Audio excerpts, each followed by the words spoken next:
قمت كده بالليل اعمل كوبايه شاي، وكان نفسي اكل جنبها حاجه حلوه، وما كانش عندي في التلاجة غير طبق بلح اسود، وعندي الولاد ما كانوش راضيين ياكلوه، وقررت ان انا اعمل بيه حاجه حلوه. وبجد ما كانش فيه احلى ولا اسهل ولا اجمل من كب كيك بالبلح. بجد حلوه جدا ومقادير بسيطه وبيضه واحده، وهنعمله في الخلاط وهتعمليه في 5 دقايق وانت واقفه، هيدي دفى وطاقه، وكمان هياخدوه معاهم في اللانش بوكس. عايزه اقول لكم طعمه حلو جدا، هش وخفيف وحاجه كده في منتهى الجمال، وسهل واقتصادي. وتعالوا بينا نشوف بقى عشان ما اطولش عليكم عملته ازاي. جبت بقى طبق البلح الاسود اللي محيرنا ده وغسلته كويس جدا، وبدات ان انا اشيل القشر بتاعه بالشكل ده، طبعا بيتشال معاكي بكل سهوله. وهبدا اقطع كل واحده فيهم نصين بالشكل ده، وبشيل طبعا النوى بتاعها، وبقطع كل واحده فيهم، يعني كل نص بقطعه قطع صغيره زي ما انتم شايفين بالشكل ده. الكمية دي حوالي كوباية كوباية إلا، يعني زي ما انت عايزة، ده يرجع لك انت.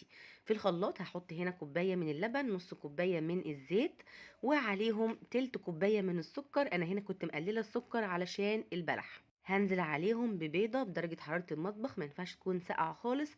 وعلى طول بالفانيليا بتاعتنا، ظرف فانيليا بودر او معلقة صغيرة من الفانيليا السايلة. وضربت الكلام ده كله كويس جدا في الخلاط زي ما انتم شايفين كده، لغاية ما اتأكد ان السكر داب معايا تماما. عندي بقى هنا في البولة كوبايتين من الدقيق، طبعا بنفس الكوباية اللي انا كنت بعاير بيها اللبن والسكر والزيت وكل حاجة. ضفت عليها معلقة كده من النشا، ومعلقة كده من بيكنج باودر، ورشة بسيطة من الملح، وهنقلبهم كويس جدا مع بعض علشان بس اتأكد ان البيكنج باودر متوزع معايا في الدقيق كله. هنا بقى هنزل بالبلح بتاعي المتقطع في الدقيق كده على طول قبل ما انزل بالسوائل، وبديله تقليبه كده حلوه. الخطوه دي ليه بقى؟ ان انا كده بغلف البلح بتاعي كويس جدا، علشان لما اجي اكل الكيكه بتاعتي بعد ما تستوي ابص الاقيها كلها موجود فيها بلح.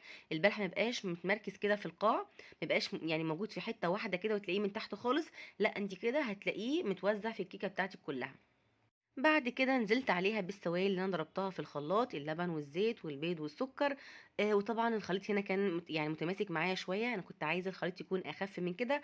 فنزلت عليها بربع كوبايه من اللبن او ربع كوبايه من الميه، يعني مفيش مشكله خالص. برضو اللبن يكون دافي، انا هنا كنت حاطه اللبن دافي.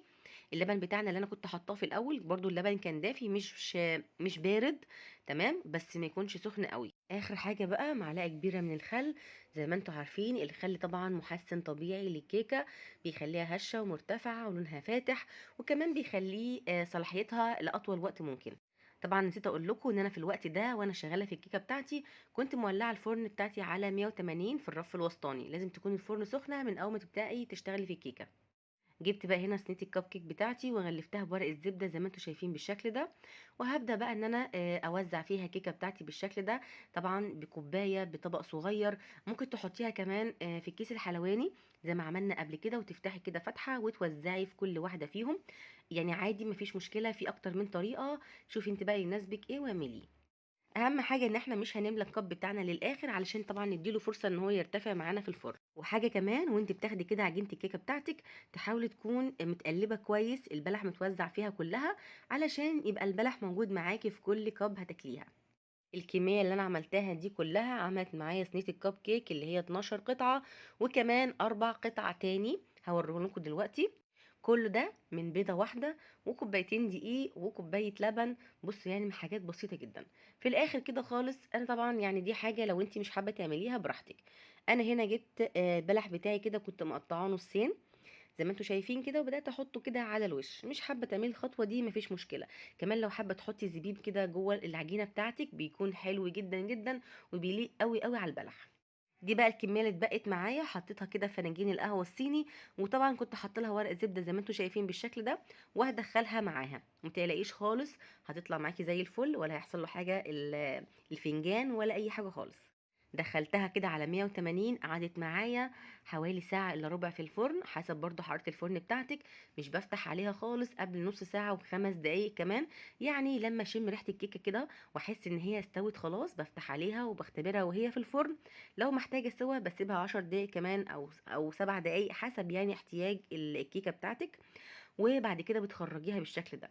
طبعا بتاخد اللون ده من كل الاتجاهات من الفرن، مش بولع لها الشوايه ولا اي حاجه خالص.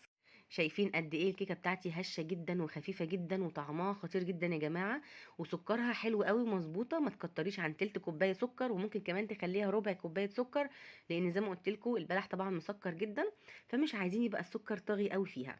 وبجد عجبتهم جدا وهعملها كل اسبوع. اتمنى بقى الوصفه بتاعت النهارده تكون عجبتكم، يلا بقى انتوا كمان جربوها ومستنيه رايكم.